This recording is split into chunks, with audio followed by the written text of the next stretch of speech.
ቅዱሳን መላእክት ሁሉ ከእርሱ ጋር ሆነው በጌትነት በመጣ ጊዜ አምላክን በወለደች በእመቤታችን በድንግል ማርያም በቀኙ መቆምን ያድላችሁ። ይህችን የሰማያዊ ንጉሥ ማደሪያ ናት። ደስታን በተሞሉ በማኅበረ መላእክት አማላጅነት አዳኝ የሚሆን የመድኃኒታችን የወንጌሉ ምንጭ በሆኑ በንጹሐን ሐዋርያት አማላጅነት የብርሃን አክሊል በተቀዳጁ በአሸናፊዎች ሰማዕታት አማላጅነትና ከአዳም ጀምሮ እስከ ዛሬ በንጹሕ ምግባር ጌታቸውን ባገለገሉ በማኅበረ ጻድቃን አማላጅነት መልካሙን ዋጋ ይክፈላቸው። የመላእክት አለቃ የሆነ የቅዱስ ሚካኤል ጸሎት ደስታን የሚያበስር የቅዱስ ገብርኤልም ልመናው በወራቱም ከእናንተ ጋር ይኑር። ይልቁንም ወዳጁን ይጠብቀው ዛሬም ሁል ጊዜም ለዘላለሙ አሜን። ሃይማኖት ጸንቶ በልቡ አምኖ ይችን መጽሐፍ በእጁ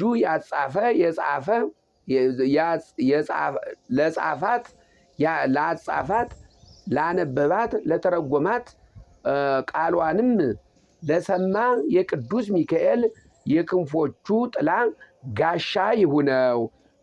በፈጣሪው ፊት በሚቆም ጊዜ ተስፋ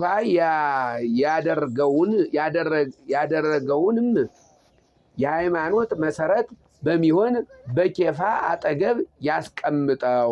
የጻድቃን ነፍሳት የብርሃን ግምጃን በተጎናጸፉ ጊዜ ለወዳጁ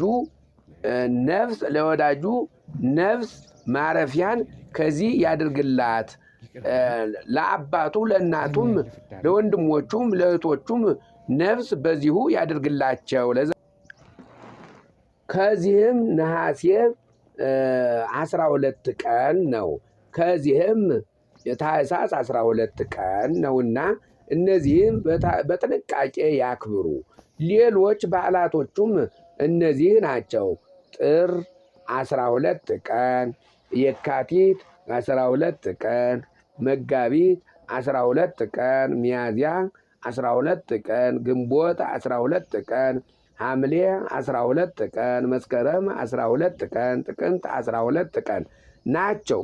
ከዚህ ኅዳር 12 ቀን የትጉሃን አእላፍ መላእክት በዓል ሲሆን ታኅሳስ 19 ቀን ደግሞ የመላእክት አለቃ የሚሆን የቅዱስ ሚካኤል በዓል ነው።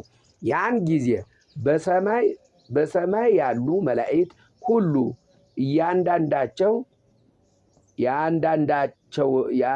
የአንድነታቸውና የነገዳቸው አለቃቸው የሆነ ሚካኤልን ያዩ ዘንድ ይሰበሰባሉ። የሌሎቹ መላእክት በዓልም ከአለቃቸው ከቅዱስ ሚካኤል በዓል ጋር አንድ ላይ ይውላል።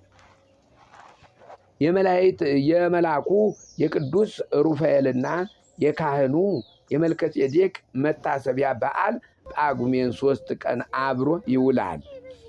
ይህችም የታላቋ የሩፋኤልና የጻድቁ የመልከጼዴቅ በዓል ፈጽማ የከበረች ናት። ስሟም ዕለተ ማርያ ይባላል። መድኃኒት ማለት ነው። ይህችም ቀን ፈጽማችሁ አክብሯት። በዚህች ቀን መታሰቢያቸውን ያደረገ በስማቸው ለድሆች ምጽዋት የሰጠ ለቤተ ክርስቲያን መባ የሰጠ ቀድሞ እንደ ተባለው ሁሉ ከክፉ ይድናል። በእነዚህ በከበሩ ቃላት ኃይልም ወደ ቤቱ ክፉ ነገር አይገባም። እስከ መቼም ለዘላለም ምንም አይገባም።